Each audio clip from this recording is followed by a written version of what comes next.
Buenas tardes, les damos la bienvenida a la edición central de MD Noticias. ¿Cómo estás, Martín? ¿Cómo andás, Natalia? Espero que bien. Lo mismo con ustedes. Estamos comenzando una semana marcada por ese atentado que ocurrió en la madrugada del domingo en el domicilio de la fiscal de corte subrogante, Mónica Ferrero, que ha desencadenado una cantidad de actividades políticas durante esta jornada de lunes. Que siguen sucediendo a esta hora, pero empezamos por otro lado. El presidente de la República, Yamandu Orsi, convocó a una reunión con el ministro del Interior, Carlos Negro, la ministra de Defensa, Sandra Lasso, e invitó a la fiscal general, Mónica Ferrero, quien sufrió este atentado en la madrugada del domingo, como decía Martín, y dijo, esto fue esta mañana sobre el mediodía, dijo, es una muy mala señal que nos pase lo que nos pasó.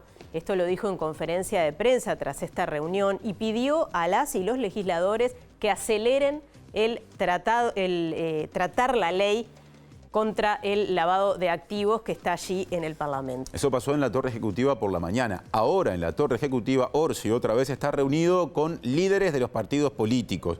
Participan de ese encuentro por el Frente Amplio el presidente Fernando Pereira y la vicepresidenta Verónica Piñeiro.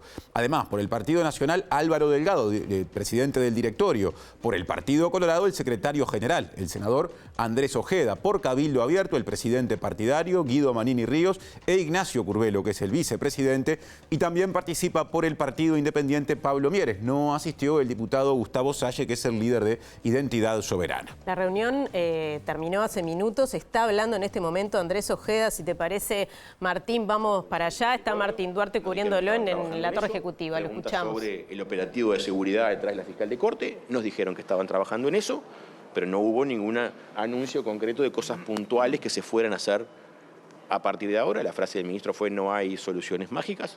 Yo comparto eso, pero bueno, creo que tenemos que marcar un rumbo. Con respecto a la fiscal, ¿le anunció qué medidas se tomaron concretamente para la seguridad de ella? Sí, nos dijo que habían reforzado fuertemente su seguridad. Esto no comprometo ninguna opinión particular, creo que es algo positivo que la gente lo sepa.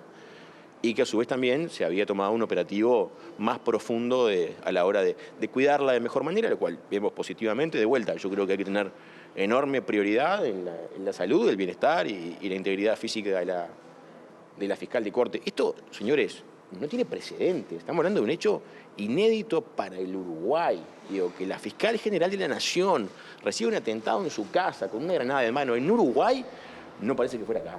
Y creo que, así como pasa en otros países, Uruguay tiene que tratar de prevenir de la mejor manera posible un fenómeno de violencia creciente vinculada al narcotráfico que estamos viendo venir, por lo cual deberíamos tomar otro volumen de acción. Hay algunas diferencias con respecto a algunos de los planteos que está tomando el gobierno en este momento.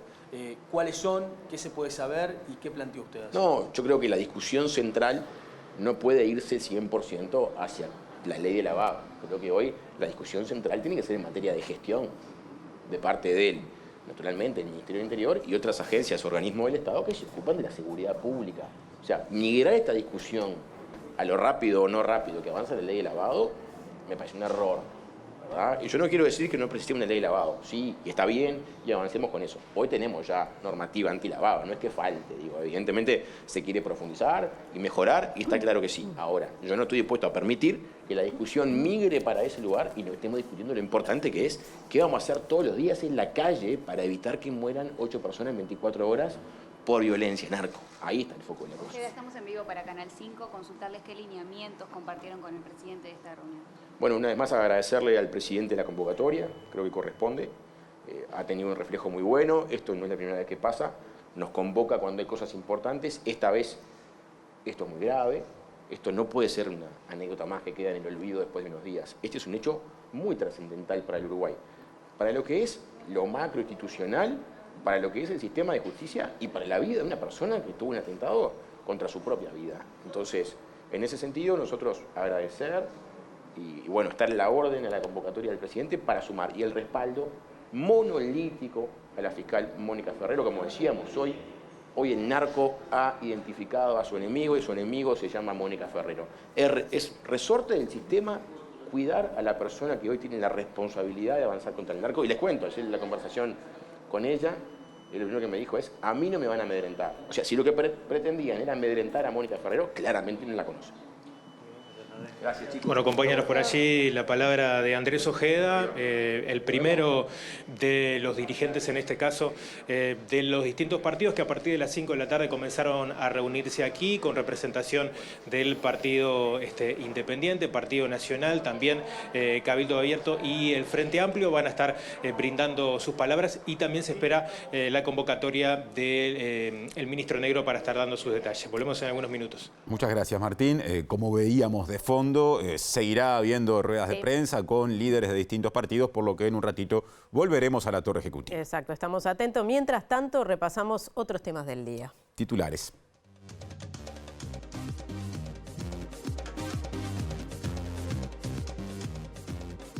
El sindicato de la Guardia Republicana pidió la renuncia del ministro del Interior, Carlos Negro, por lo que entienden fue una deficiente vigilancia de la casa de la fiscal Ferrero. El ministro de Economía y Finanzas, Gabriel Odone, anunció un cambio en el proyecto de ley de presupuesto referente a la aplicación del impuesto mínimo complementario doméstico, también denominado impuesto mínimo global, tras haber logrado un acuerdo con la OCDE que permite que algunas empresas queden exentas de pagar ese gravamen. María Noel Bataglino, la directora de la División Salud de la Intendencia de Montevideo, dijo que la atención en salud mental es una prioridad y se articulará con ACE y el Ministerio para fortalecer y ampliar su cobertura. El Teatro Circular de Montevideo sufrió graves daños y suspendió las funciones en una de sus salas debido a la rotura de un caño. El ministro de Educación y Cultura, José Carlos Maía, aseguró que las autoridades ministeriales ya están al tanto de la situación. El sindicato del Hospital Español realizará un paro este viernes en reclamo de más personal y en rechazo al recorte de contratos de trabajadores y trabajadoras suplentes. El gremio alerta que el personal no alcanza para atender la totalidad de los pacientes.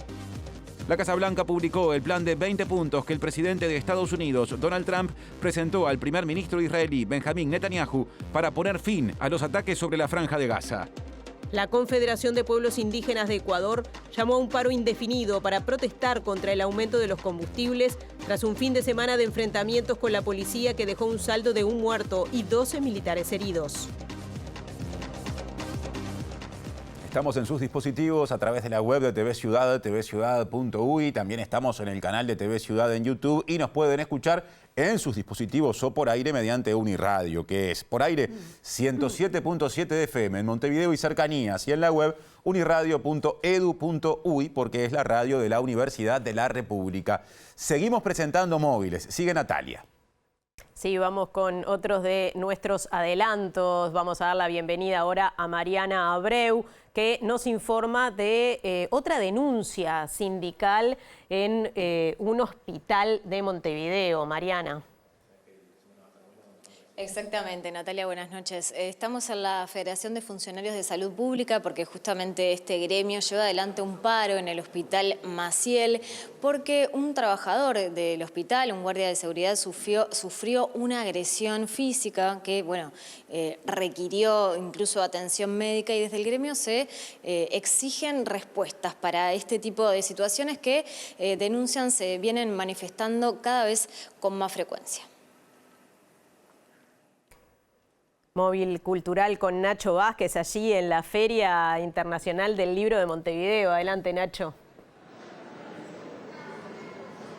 Así es, Natalia, como bien tú decías, estamos en el atrio de la Intendencia porque se está llevando a cabo la 47ª edición de la Feria Internacional del Libro de Montevideo, que este año tiene como invitado especial a Italia, que se va a estar desarrollando hasta el 12 de octubre. En estos momentos está comenzando una mayor afluencia de gente, quizás por el horario laboral, quizás porque ya comenzaron las actividades en la feria, como una de las que vamos a formar parte por la presentación del libro El Poder de la Cultura. Si te parece, nos reencontramos en un rato para conversar sobre eso. Otro asunto importante de esta jornada, el senador colorado Pedro Bordaberry valoró positivamente la modificación al proyecto de ley de presupuesto anunciada desde el gobierno en las últimas horas, que plantea eximir de la aplicación del proyectado impuesto mínimo global a las multinacionales que ya operan en régimen de zonas francas. Modificación que fue anunciada en esta jornada por el ministro de Economía y Finanzas, Gabriel Odone, y que mañana ya estará como nuevo texto redactado en el Parlamento. Estamos logrando que incluso cuando la jurisdicción donde está instalada la matriz de la compañía no esté alcanzada por el impuesto global, incluso cuando esa compañía no esté necesariamente pagando el impuesto, la OCDE, en función de cumplir con ayudar a Uruguay a honrar el compromiso de no cobrar impuestos en una zona franca, esas compañías no lo van a poder, no lo van a tener que hacer. Creo que el Ministerio de Economía va por un buen camino en que por lo menos los que ya están no paguen. Después habrá que ver qué pasa en el futuro para que nuestras zonas francas sean competitivas, pero eso parece ser un buen camino para empezar a enfrentar el tema. Del mismo lado del mostrador. Más líderes políticos opositores hablan en Torre Ejecutiva luego de su reunión con el presidente de la República, Yamandu Orsi. Veremos quién aparece ahora. Álvaro Delgado, presidente del directorio del Partido Nacional. No contra la Fiscalía, la fiscal general, sino además contra las instituciones. Por eso la convocatoria a los partidos políticos para condenar no esta agresión, como algunos dijeron, este atentado, nos parece realmente importante. Así que valoramos el gesto de la convocatoria. Lo segundo, obviamente, acá hay un tema también de seguridad pública, ¿no? Que tenemos que poner arriba de la mesa. Hoy estuvimos hablando más que de medidas, algunos datos vinculados a la investigación que no voy a revelar, que seguramente el ministro del Interior dirá lo que pueda decir, pero más allá de nuestra solidaridad con Mónica Ferrero, su respaldo a su intachable labor, también en este caso tiene la responsabilidad del gobierno, el presidente de la República, y la asume, y el ministro del Interior, y nuestro respaldo para que se tomen las medidas necesarias para llegar a aclarar este hecho e ir hasta las últimas consecuencias, hasta el hueso. Esto mañana no puede ser una anécdota. Mañana no puede ser una anécdota que fue un atentado y listo, y ya pasó, y ahora seguiremos viviendo. Es demasiado importante el mensaje que algunos quisieron dar, y tiene que ser muy importante el mensaje de los partidos políticos en Uruguay. Tenemos que dar que esto no pasará, que el que hace esto las paga en Uruguay. Así que esperemos, en este caso, las acciones del Ministerio del Interior. Es un tema en proceso, por eso en la declaración del Partido Nacional ayer dijimos que el directorio va a estar en sesión permanente al respecto. ¿Hoy el Partido Nacional acompaña y respalda la estrategia del ministro Negro? Bueno, en realidad está en un proceso de investigación. El Partido Nacional cuestiona muchas cosas de la política de seguridad, que es diferente, ¿no? Que no haya un plan establecido, que recién para el año que viene, que en realidad aquella promesa de los 2.000 policías no se pudo cumplir, pero o por lo menos no se va a cumplir. Ojalá que en el presupuesto algunas cosas que estuvimos viendo hoy, generar una cuarta fiscalía estupefaciente que le da mayor operatividad al sistema penal, pueda funcionar y se pueda instaurar y aprobar en el presupuesto. Pero esto es sobre la gestión de seguridad. Yo estoy hablando de un hecho puntual, porque en esto no podemos politizarlo, pero tampoco tenemos que mirar para el costado, es un tema de seguridad pública. Y obviamente pasan porque algunas otras cosas no se dan. Y nosotros tenemos que garantizar un mensaje político, que es lo que vinimos a dar hoy, un mensaje político de que todos los partidos tenemos que abroquelar en la defensa de las instituciones, y este atentado atenta contra las instituciones, además de atentar contra la familia de Mónica Ferrero como fiscal general de la Nación. Delgado, ¿cuáles medidas concretas está planteando el Partido Nacional a partir de lo que surgió de este atentado? No nos corresponde a nosotros las medidas. Nosotros estamos en proceso, por lo menos escuchando el proceso de una investigación que tiene a 2 detenidos y que aparentemente va a haber novedades en los próximos días. Vamos a ir evaluando eso. Obviamente, en materia de seguridad tenemos diferencia con el ministro, no hay duda, y con el gobierno. Fue una semana compleja, ¿no?, en materia de seguridad pública, con la cantidad de homicidios que hubieron, y terminó con este atentado. Ahora, porque no compartimos algunas faltas de acciones o alguna política que vemos equivocada o un plan que todavía no está en materia de seguridad, no vamos a dejar a venir a respaldar institucionalmente, como tenemos que hacer como partido político, al gobierno nacional y a las instituciones en la defensa de la institucionalidad y en el mensaje claro a los narcos, si es así por donde vino este tipo de atentados, que en Uruguay estas cosas no solo pasó algo que no tenía precedente, sino que también es verdad que no puede volver a pasar. Delegado, estamos en vivo para BTV Noticias. El presidente hoy dijo que iba a exhortar a ustedes, los representantes de los partidos políticos, a avanzar en la ley contra el lavado de activos. ¿Cuál es su visión al respecto? Es una ley que está en la Comisión de Hacienda del Senado, no es la que soluciona este tema, vamos a entendernos, este es un tema de seguridad pública y tenemos que trabajar sobre eso. La ley puede colaborar en una estrategia general, quizás sí. Hay algunos aspectos que hay que ver, la ley elimina algunas cosas, estamos de acuerdo, en otras hay una discusión sobre la eliminación de las fiscalías de lavado de activos, justamente, es parte de la discusión que se está dando. Es más, hay una comisión bicameral de las dos cámaras del Parlamento en materia de lavado de activos, que puede ser un ámbito para tratar perfectamente esta ley.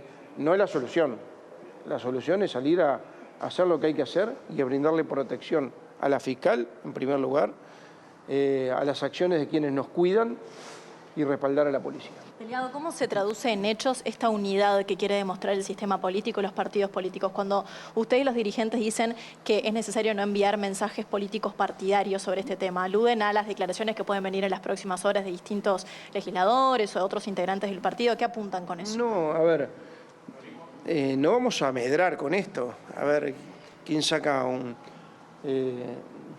dos o tres voluntades más a su favor.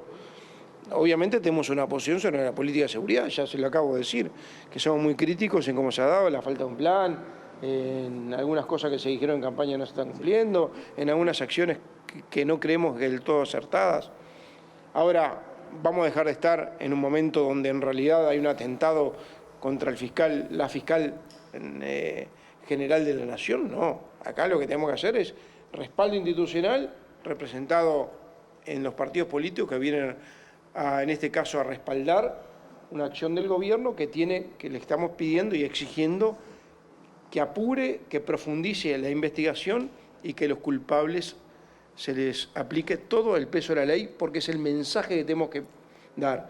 Este tipo de atentados en Uruguay no pueden pasar. Entonces a Álvaro Delgado, presidente del directorio del Partido Nacional, tras esta reunión que se dio en horas de la tarde con el presidente de la República, de todos los líderes políticos. Obviamente volveremos porque falta la palabra de algunos de ellos. Claro, estaba presente la oposición y también estuvo presente el Frente Amplio. Exacto. Bueno, y vamos a seguir en tema porque el presidente de la República, Yamandu Orsi, reiteró el respaldo a la fiscal de corte subrogante, Mónica Ferrero, tras reunirse con ella más temprano, con el ministro del Interior, Carlos Negro, con la ministra de Defensa, Sandra Lasso, justamente como consecuencia de este atentado que sufrió en la madrugada del domingo. Orsi destacó los avances en la investigación vinculada a ese atentado.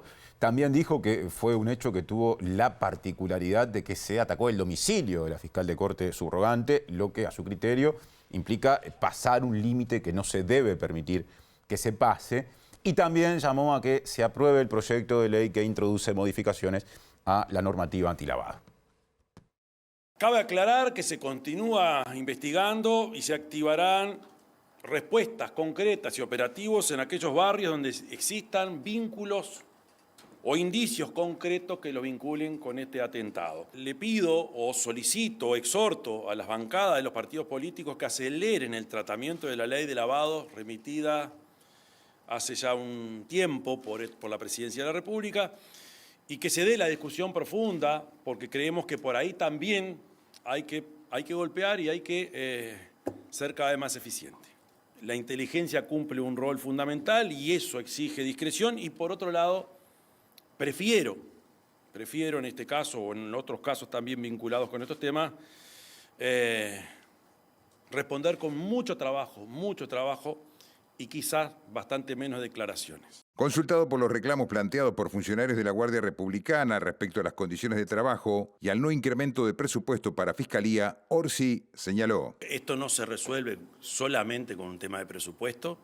Sí es cierto que los recursos se necesitan. Yo recién dije que hay que mejorar los temas de tecnología e inteligencia al servicio de la protección de quienes tienen que actuar, desde cámaras de seguridad o protección en su conjunto. Hay un margen que tenemos que trabajar porque por algo nos pasó esto y son totalmente atendibles los reclamos que vengan desde quienes están trabajando nada menos que en el territorio. No es posible que... A ver, no está bueno, yo creo que al revés, es una muy mala señal que nos pase lo que nos pasó.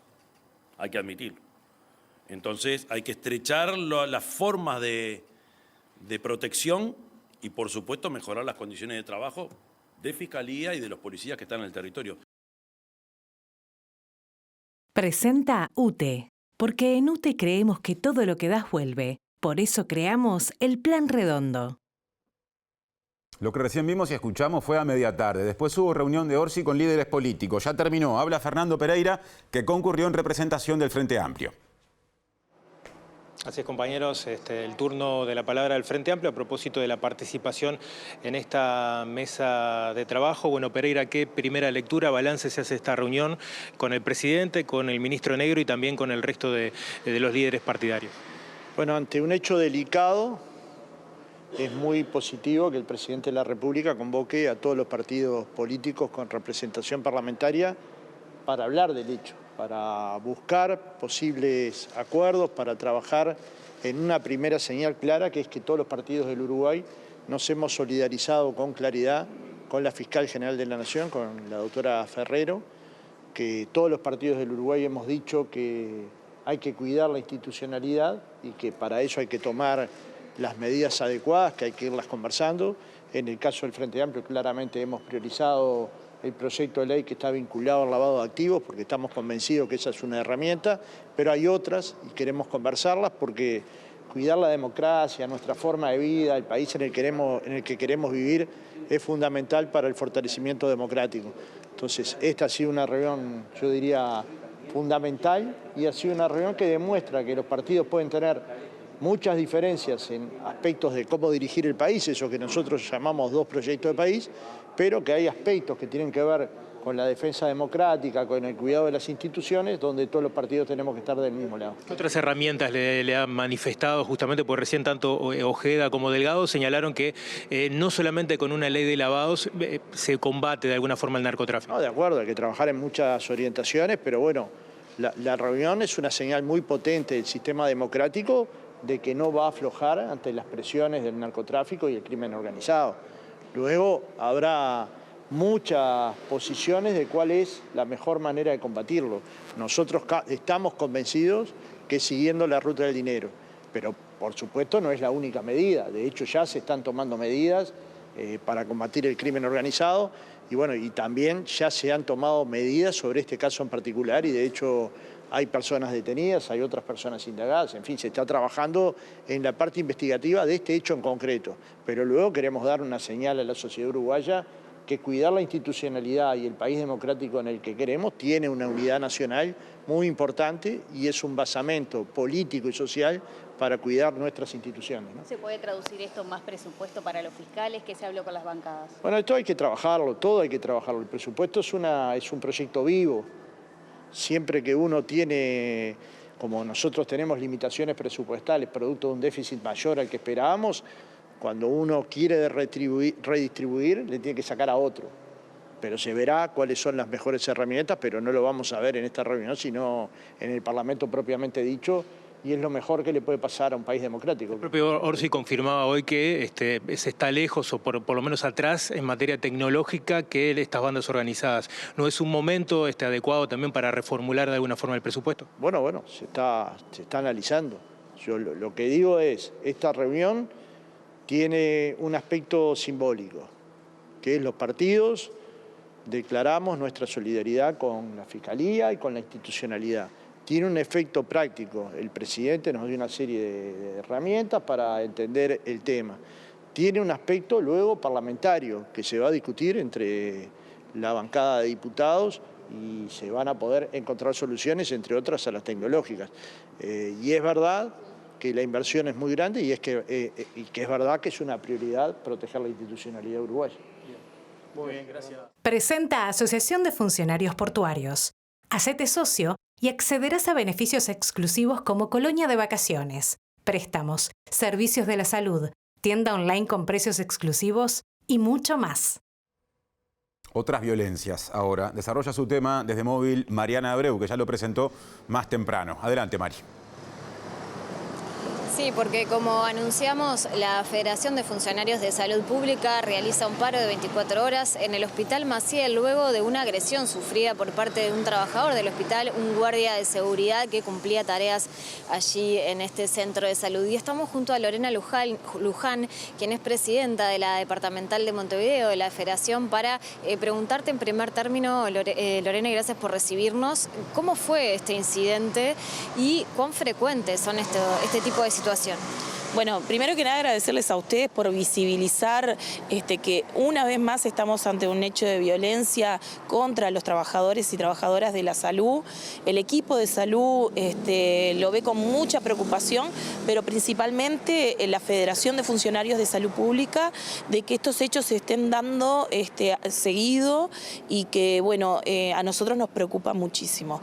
El hecho se dio, sí, con un funcionario de la vigilancia del Hospital Maciel, donde, bueno, fue agredido con un golpe de puño y, bueno, fue dirigido al Banco de Seguros del Estado porque el compañero fue lesionado y se aplica el protocolo que tenemos, un protocolo en cada hospital o lo que sucede también a veces en la RAP metropolitana, que cuando hay una agresión física, nosotros la manera de visibilizar el problema es haciendo un paro.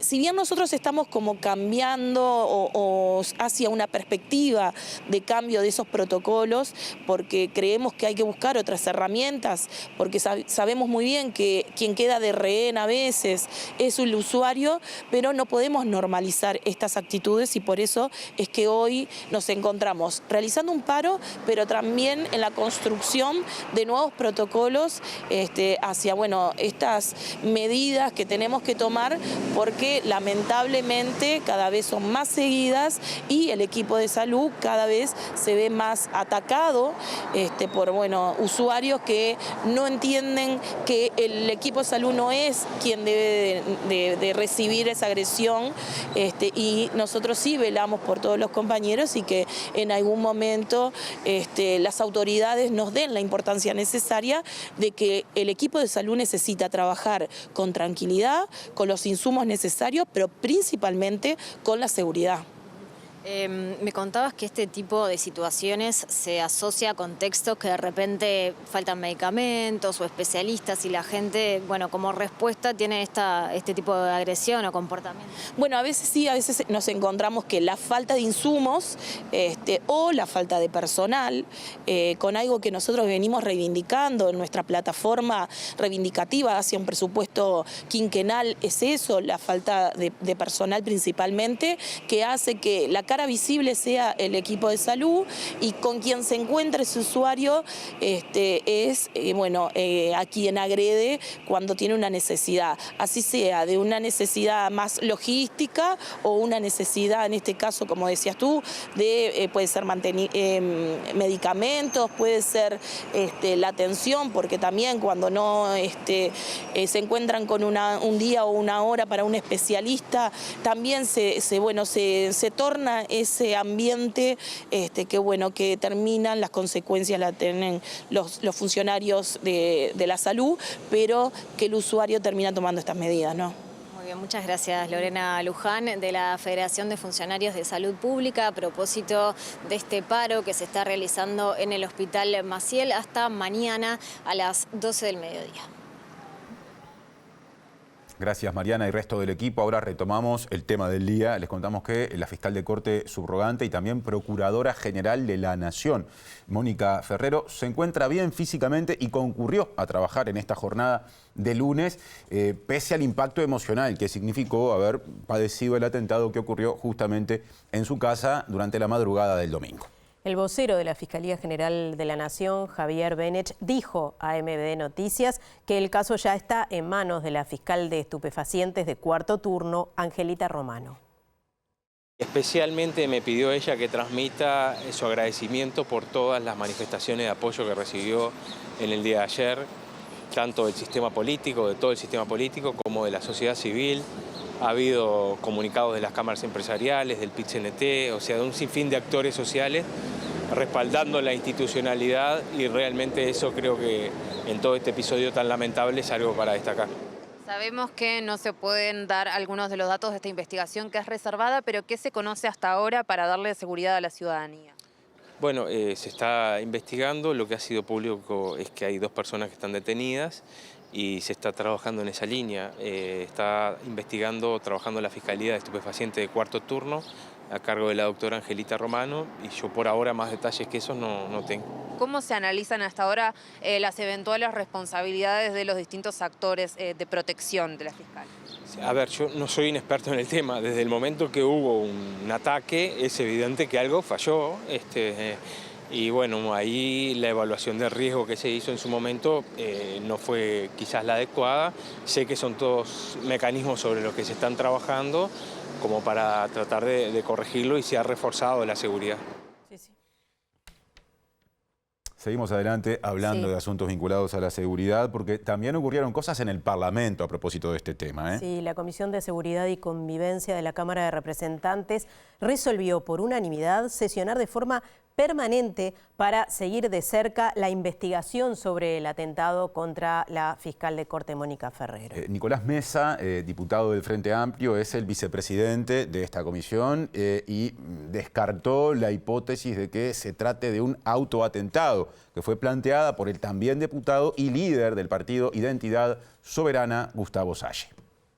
Todos los partidos políticos que integramos la Comisión de Seguridad y Convivencia estuvimos de acuerdo en dar una señal conjunta en el sentido de nuestra preocupación por el grave acontecimiento de días pasados, particularmente de la madrugada del domingo, el atentado contra la casa de la doctora Mónica Ferrero, la fiscal de Corte y Procuradora General de la Nación, por lo que eso representa, por el ataque a la institucionalidad que sin ninguna duda expresa, y en función de eso resolvimos además hacerle llegar, por supuesto, las expresiones de nuestro apoyo, de nuestra solidaridad, pero declararnos en sesión permanente. Se nos encomendó al presidente Pablo Abdala y a mí, que me toca ejercer la vicepresidencia, hacer un nexo con el Poder Ejecutivo y la información que vayamos teniendo la volquemos de primera mano al Parlamento, en este caso a la Comisión, porque la situación que se está atravesando es de una gravedad inusitada.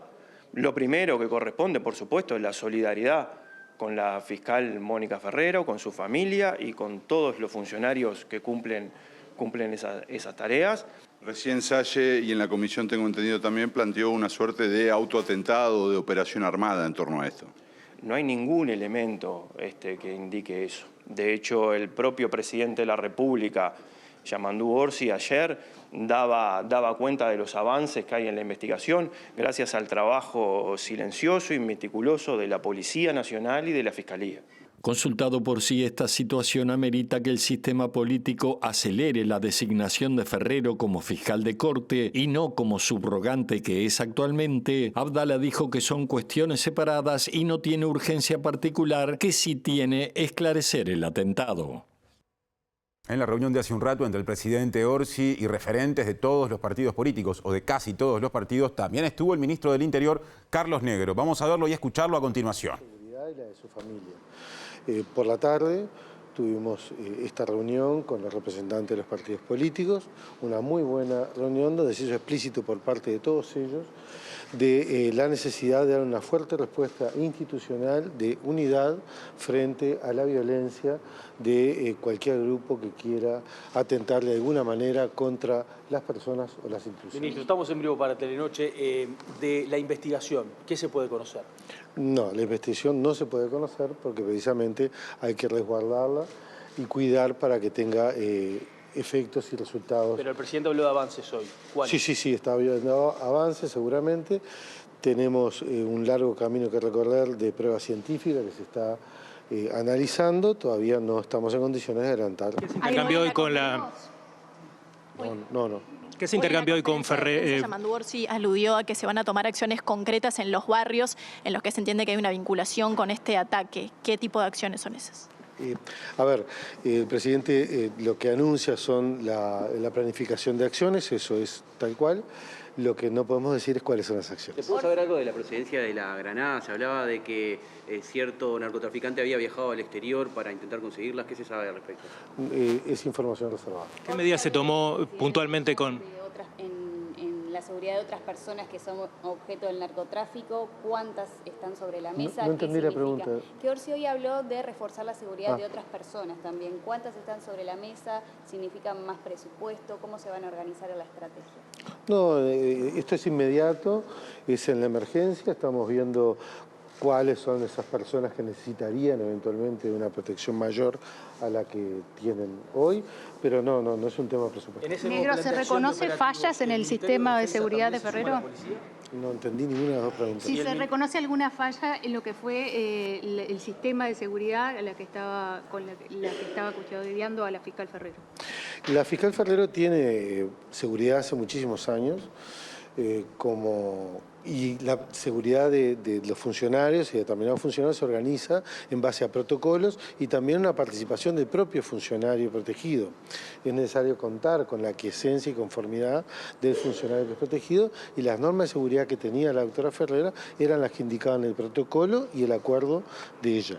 Le estaba preguntando si el Ministerio de Defensa se va a sumar a los operativos de la policía. No. ¿No está previsto eso? No. La participación del Ministerio de Defensa hoy en la reunión, ¿por qué motivo fue?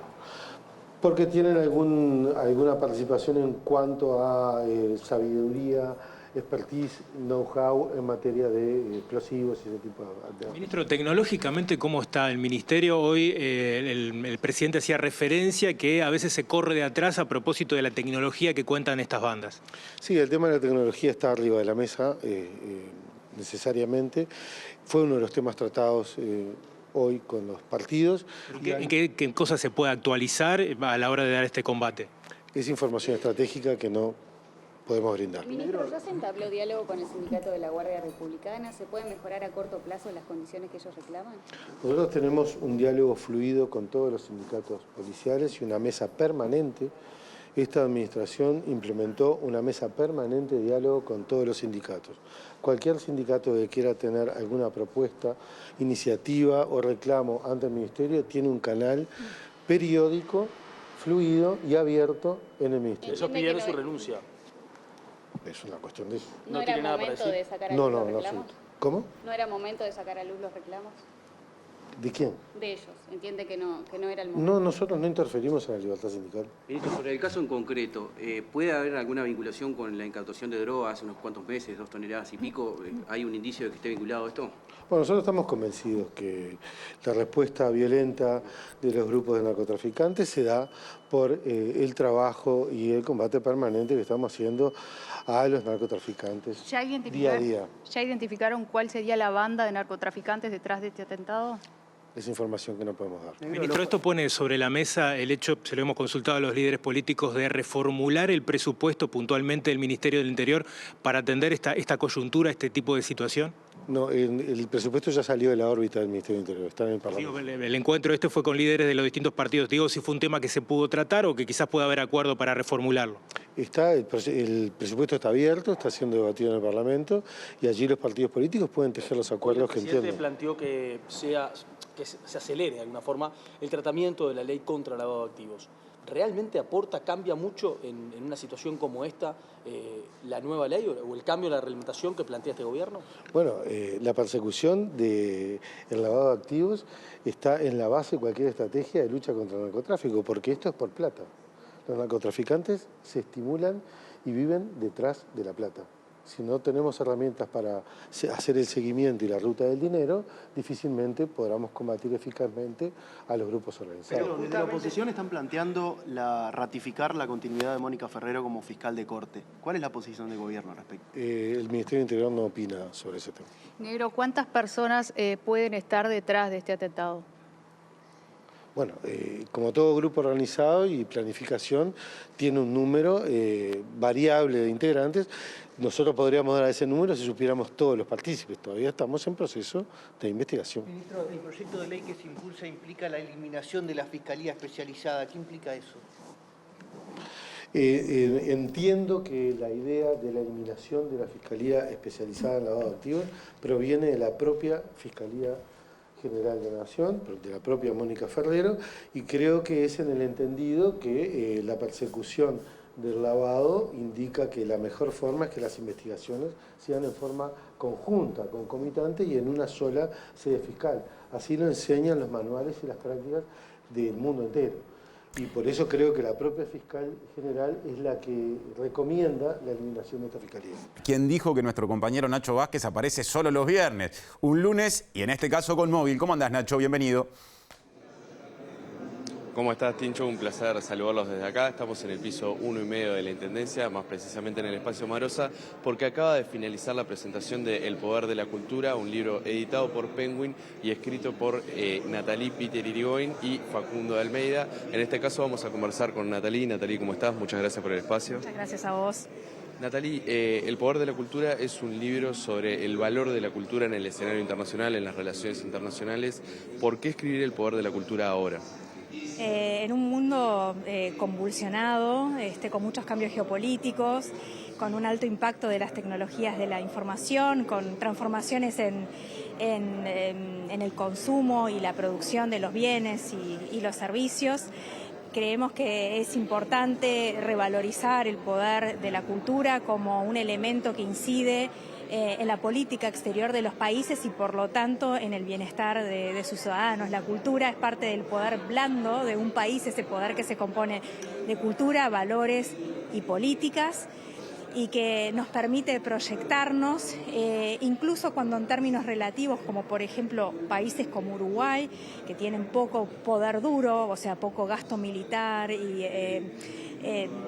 en términos relativos también un menor Producto Bruto Interno, logran proyectarse con un gran talento, con tan solo el 0,03% de la población mundial, y fortalecer su imagen en el mundo y poder apalancar otros pilares de la política exterior que tienen que ver con la economía, con la política, y con otro tipo de relacionamiento con estados a nivel bilateral y multilateral. Entonces, el poder de la cultura siempre ha sido relevante a lo largo de la historia de la humanidad, pero especialmente en este mundo convulsionado en el que estamos viviendo, se torna aún más importante.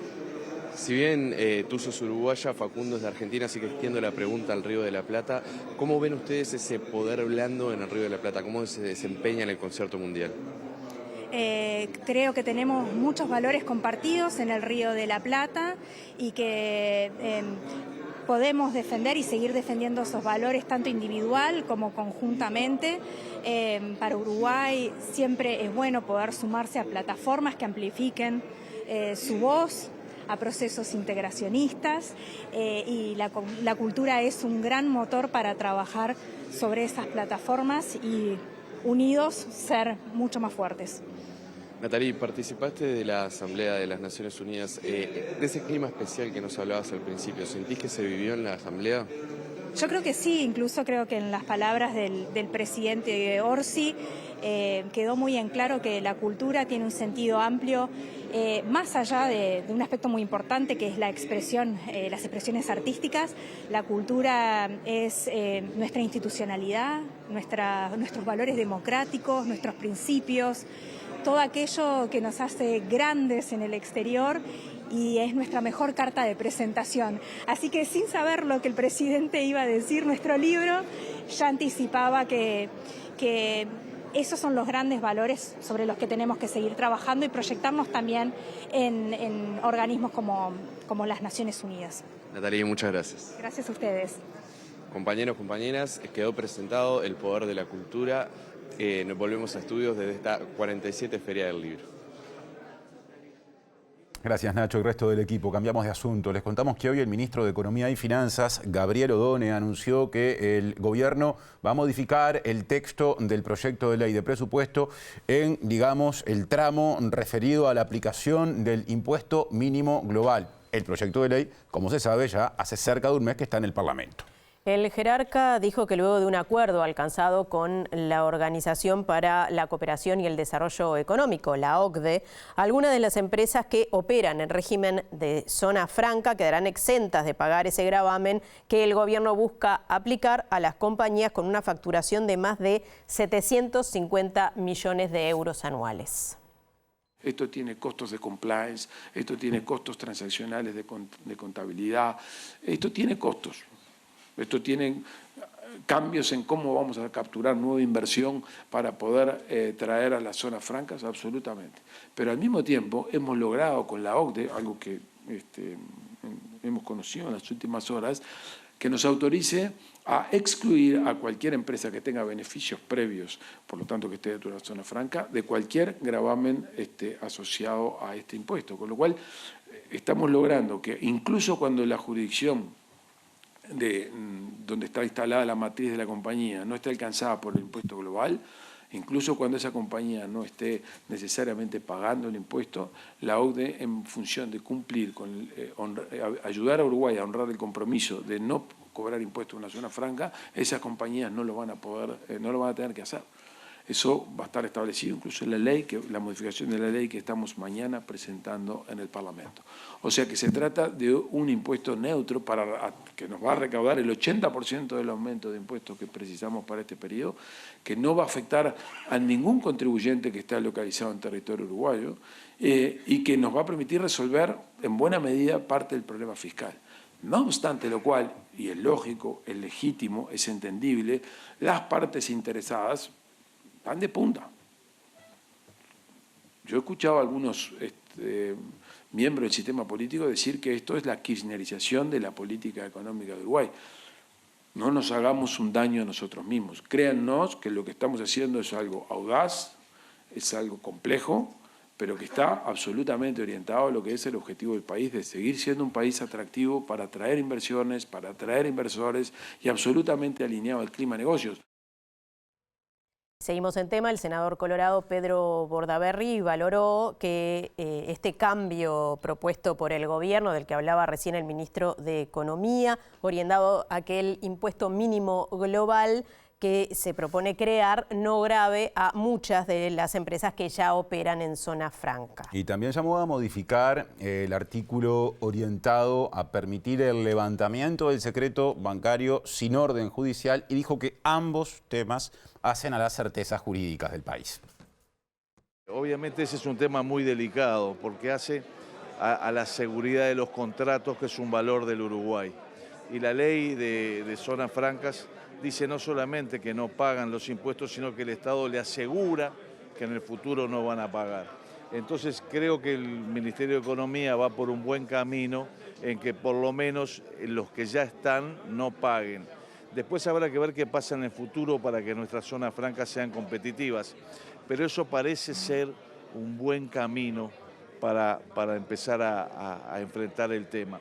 No, estar también en línea con lo que plantea la OCDE. Y sobre todo, defender la seguridad jurídica en el Uruguay, que me parece que es un valor que tenemos.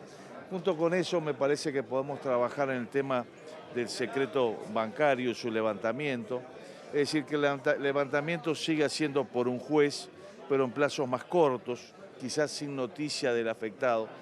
Conversando podemos encontrar acuerdos y estoy seguro que podemos realmente seguir cuidando al Uruguay, desde el gobierno y desde la oposición, en estas cosas tan importantes que hacen el trabajo de los uruguayos. Me parece que la cosa va por ahí.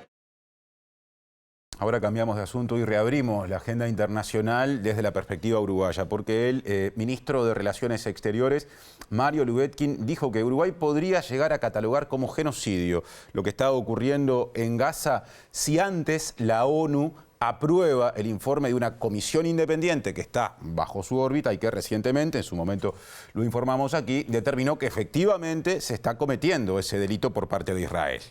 Dijo que esto podría suceder en breve y que el abordaje final sería en la Asamblea General de Naciones Unidas. Lubetkin defendió el discurso del presidente Yamandu Orsi ante la Asamblea General de la ONU y dijo que Uruguay trabaja para generar apoyos sanitarios y alimenticios. Si bien relativizó la importancia de las palabras, dijo que la posición del país puede adecuarse si Naciones Unidas decide respaldar el informe de la Comisión Internacional Independiente de Investigación sobre los Territorios Palestinos Ocupados, que catalogó lo ocurrido como genocidio. Estamos haciendo el 100% de las indicaciones y de las decisiones de Naciones Unidas, 100%, incluido el uso del lenguaje. Ponte a analizar, estoy hablando del lenguaje de los documentos oficiales, qué aspecto que nosotros estamos diciendo, chequearlo en los 7 declaraciones nuestras, no va en sintonía al 100% de las declaraciones de las Naciones Unidas. Naciones Unidas cambiará el lenguaje y seguramente lo cambiaremos nosotros. Al día de hoy estoy hablando no de informes hacia las Naciones Unidas para que definan. Estamos hablando de los documentos de las Naciones Unidas. Están muy cerquita, pero están muy cerquita porque ese informe es muy importante, incide mucho en la opinión de muchos países para permitir, espero rápidamente, una votación que determine también hasta el cambio de lenguaje en el sistema de Naciones Unidas. Y vuelvo a decir, nosotros nos hemos aplicado, nos aplicamos y nos aplicaremos a cualquiera de las decisiones que toman Naciones Unidas en relación a la de Gaza. Además, el canciller aclaró que Uruguay no aspira a recibir ámbitos de negociación sobre Gaza, pese a que el discurso de Orsi apuntó a la posibilidad de ser anfitrión y también respondió a las acusaciones acerca de que la delegación uruguaya no abandonó la sala de la Asamblea General cuando habló el primer ministro israelí, Benjamín Netanyahu. Directamente no fuimos, porque el ministro no fue, como había otros ministros, porque la embajadora no fue, como había otros embajadores, o una primer secretario o un segundo secretario. Nosotros tenemos un estilo, son criterios, que nosotros tenemos ahí siempre un funcionario que toma nota de todos los discursos. Presenta Mercado Agrícola de Montevideo, en el corazón de un barrio donde late la ciudad. Mercado de Historias. Mercado de Historia.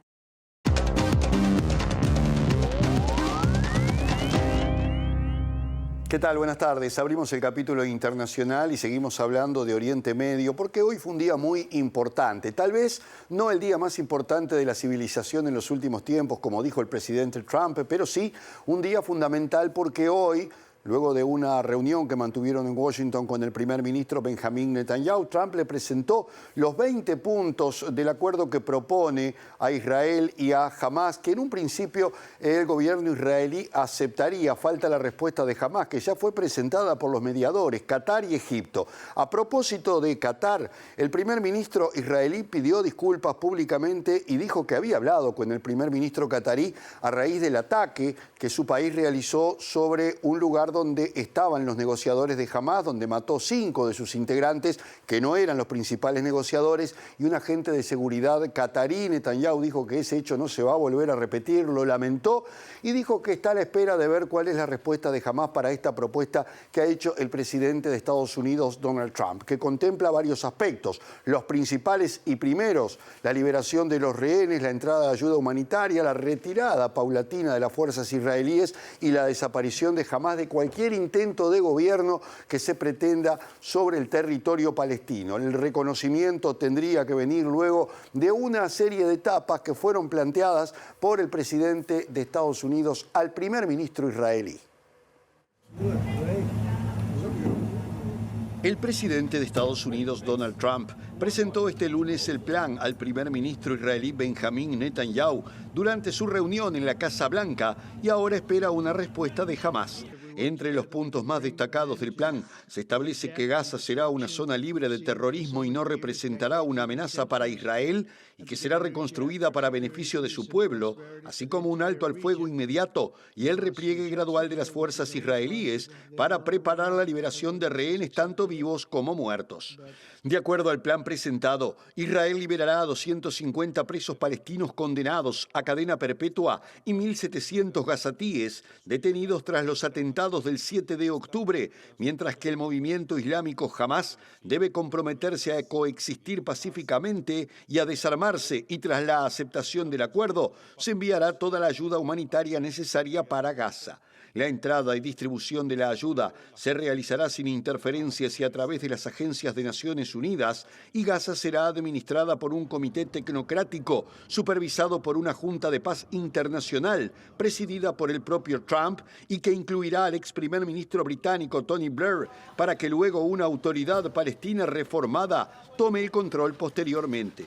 Según el plan, conforme avance la reconstrucción y se cumplan reformas en la autoridad palestina, se abrirá la posibilidad de la autodeterminación y la creación de un Estado palestino.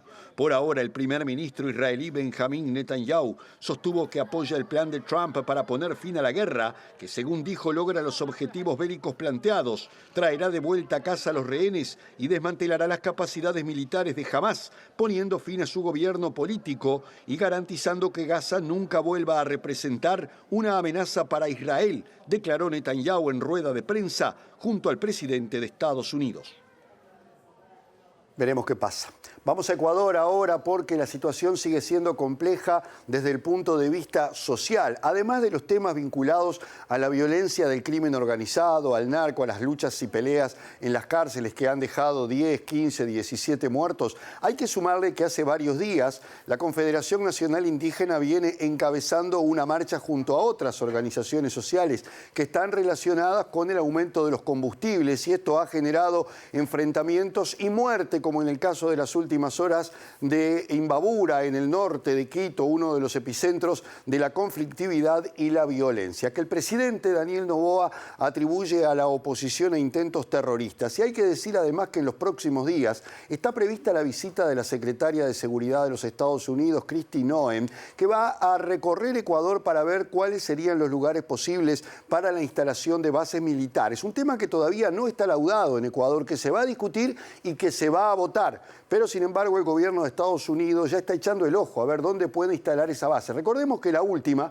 y más importante estuvo en la ciudad de Manta, capital de la provincia de Manabí, que fue retirada con el gobierno de Rafael Correa y ahora la historia es otra. Pero volviendo al conflicto en las calles de Ecuador, se reproduce en distintos puntos del país con singular y particular violencia, que incluye la retención de militares, como ha ocurrido por parte de los manifestantes este fin de semana. Las protestas que llevan varios días se producen después de que el gobierno del presidente Daniel Noboa anunciara el fin de las subvenciones al combustible, lo que ha provocado una subida del precio de la gasolina y el diésel, tema que ya había provocado fuertes movilizaciones durante los gobiernos de los expresidentes Lenín Moreno y Guillermo Lasso en 2019 y 2022 respectivamente. La CONAIE, Confederación de Nacionalidades Indígenas del Ecuador, denunció que el comunero indígena Efraín Fuérez, de 46 años, fue acribillado con 3 disparos de las Fuerzas Armadas y murió en la mañana en el hospital de Cotacachi, en la provincia de Imbabura, a poco más de 100 kilómetros de Quito, principal epicentro de las protestas. Un video compartido por la CONAIE en la red social X muestra cómo un grupo de militares ataca a patadas a 2 hombres en el suelo, uno aparentemente herido y el otro intentando socorrerlo, y denunció una cacería sangrienta contra el pueblo, donde militares y policías disparan balas reales, dinamita y armamento letal contra comunidades indígenas, dijeron a través de un mensaje en redes sociales, y llamó a Naciones Unidas y a la Comisión Interamericana de Derechos Humanos. El gobierno ecuatoriano denuncia que la protesta no fue una manifestación, sino una emboscada contra las Fuerzas Armadas, según dijo la ministra de Gobierno Zaida Rovira, al tiempo que las Fuerzas Armadas de Ecuador acusaron este miércoles a los manifestantes de herir a 12 soldados y retener a otros 17 que custodiaban un convoy de alimentos y fueron violentamente emboscados por grupos terroristas infiltrados en Cotacachi, dijo el organismo militar, también a través de la red social X. Les contamos que la directora de la División Salud de la Intendencia de Montevideo, María Noel Bataglino, dijo que la atención en salud mental es una prioridad y se articulará con ACE y el Ministerio de Salud Pública para fortalecer y ampliar su cobertura. Además informó que el laboratorio de bromatología, que depende como servicio de la Intendencia de Montevideo, ya comenzó a recibir muestras para analizar luego de su reciente mudanza al predio de la UAM.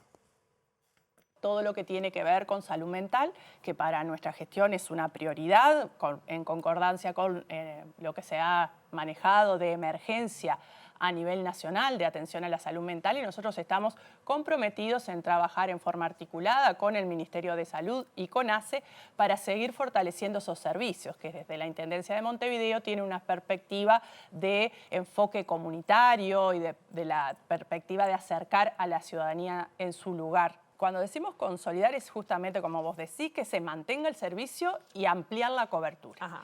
Ahora, los mecanismos de cómo lo vamos a hacer es lo que estamos articulando. Tenemos que hacer lo que nosotros decimos una georreferenciación, ver los servicios que tenemos cada uno en el territorio y bueno, y donde está con mayor presencia la Intendencia, ACE reforzará eso. Y en otras circunstancias tendrá que priorizar el servicio de ACE.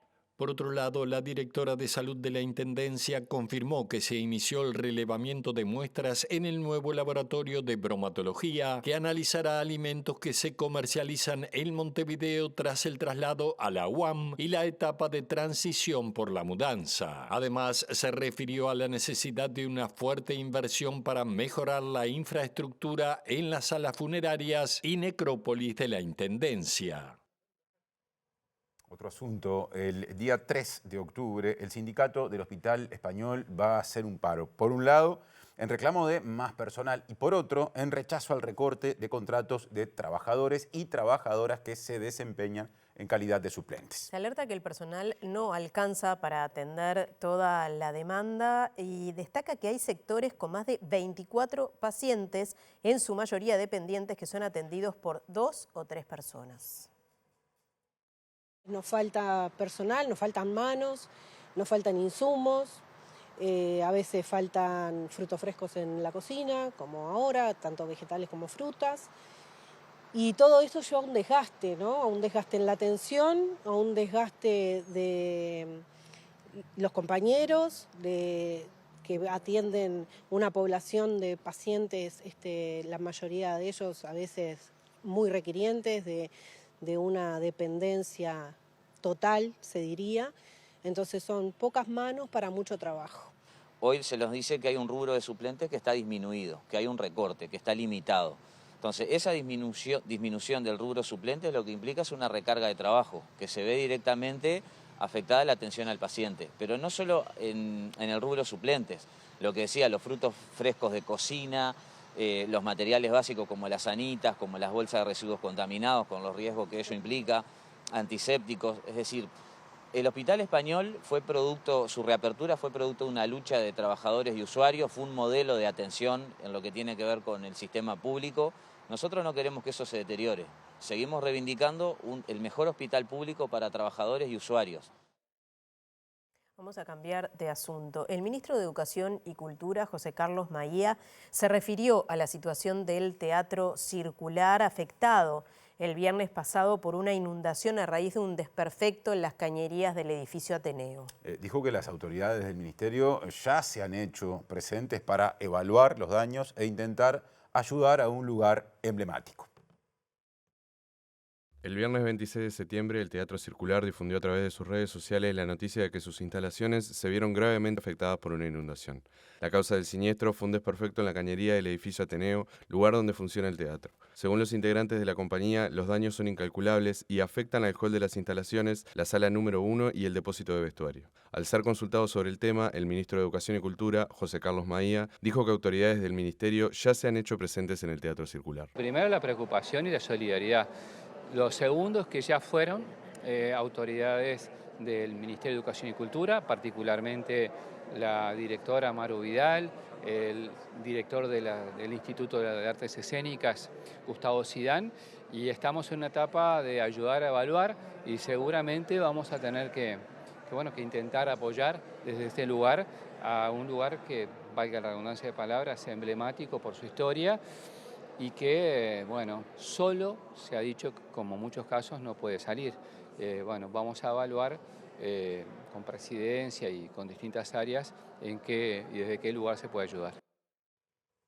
Cambiamos de asunto, ahora pasamos a la agenda netamente educativa, porque las autoridades de la Administración Nacional de Educación Pública presentaron una campaña de información y de concientización sobre la importancia de asistir regularmente a clase y combatir el ausentismo. Según informó el presidente del CODICEN de la ANEP, Pablo Caggiani, el ausentismo se ve reflejado principalmente en educación inicial y en UTU, al tiempo que señaló que desde la pandemia la asistencia no ha dejado de empeorar.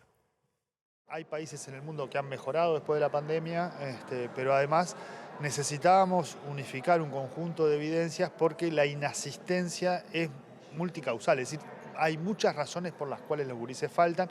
Lo que presentamos hoy es el avance de todos los trabajos que se vienen haciendo en ese contexto y uno de esos avances es una campaña de bien público que comienza ahora a partir del 1, se va a estar viendo en todos los canales y radios y las formas por donde circulan las campañas de bien público, con la idea de sensibilizar y dar cuenta de la importancia, digamos, de que los gurises vayan a clase todos los días. En ese sentido, Cayani dijo que los objetivos trazados en relación a la asistencia difieren en los distintos niveles educativos, dados los distintos comportamientos. Los más chiquitos faltan más, no van solos a la escuela, en la medida que se empieza a ir a la escuela se falta menos.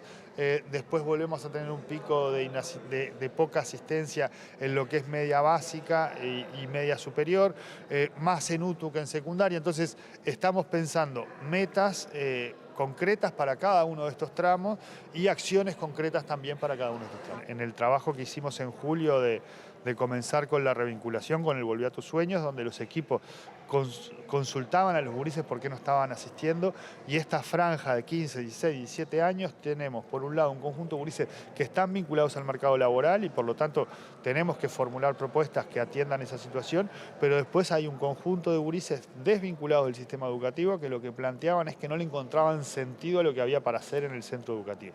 Entonces, bueno, ahí tenemos que, por un lado, que sepan, que conozcan qué es lo que pueden hacer, porque no necesariamente es la propuesta a la que estaban inscritos, pero además nosotros revisar qué propuestas les formulamos a los gurises que sean atractivas para que culmine la educación obligatoria.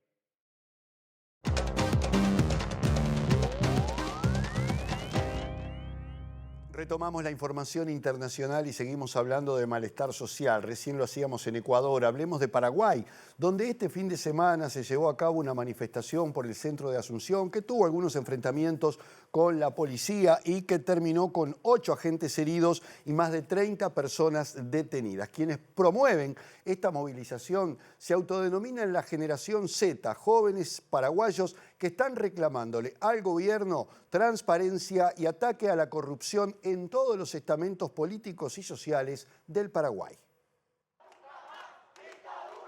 Decenas de personas protestaron este domingo en la capital paraguaya en contra del gobierno del presidente Santiago Peña en una jornada marcada por un fuerte despliegue policial de unos 3.000 agentes que dejó al menos 31 personas detenidas. Manifestantes de todas las edades acudieron hasta el centro de Asunción en respuesta a una convocatoria difundida en redes sociales por la autodenominada Generación Z, que llamó a concentrarse a las afueras del Congreso Nacional y a recorrer las calles del microcentro de Asunción para rechazar la corrupción y exigir mejoras en los servicios y la salud pública. La protesta tuvo como lema "Somos el 99,9%, no queremos corrupción", y reclamaba, entre otras cosas, transparencia y rendición de cuentas y una investigación exhaustiva, independiente y expedita de todas las acusaciones de corrupción en todos los poderes del Estado, según los mensajes difundidos en redes sociales. Durante el recorrido, los manifestantes, que portaban banderas de Paraguay y otras del cómic manga One Piece, que han sido utilizadas en movilizaciones antigubernamentales en Nepal, Francia, Indonesia y Perú, protagonizaron algunas escaramuzas con los policías que impedían el avance de una de las concentraciones con rumbo a la sede del Legislativo.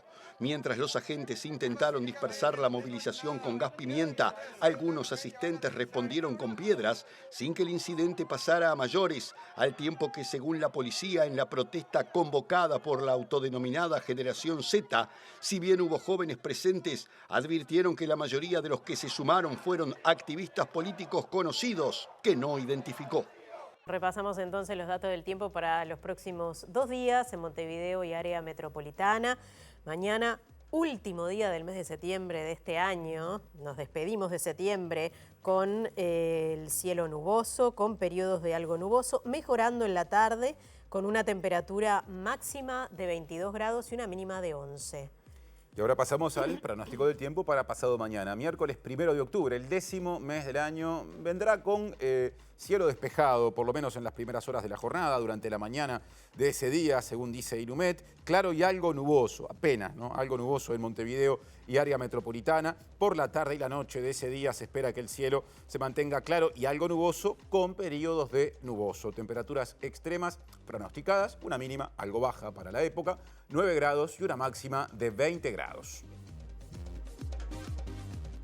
Bueno, y con este pronóstico lindo para los próximos días nos estamos yendo y los invitamos a quedarse porque ya viene el lado B y luego el resumen de MBD Noticias en síntesis. Y MBD Noticias mañana bien temprano estará otra vez en vivo en la pantalla de TV Ciudad con el primer turno informativo a las 8 de la mañana. El segundo turno informativo llegará a las 13 y estaremos otra vez con Natalia 18:30 para hacer una nueva edición central.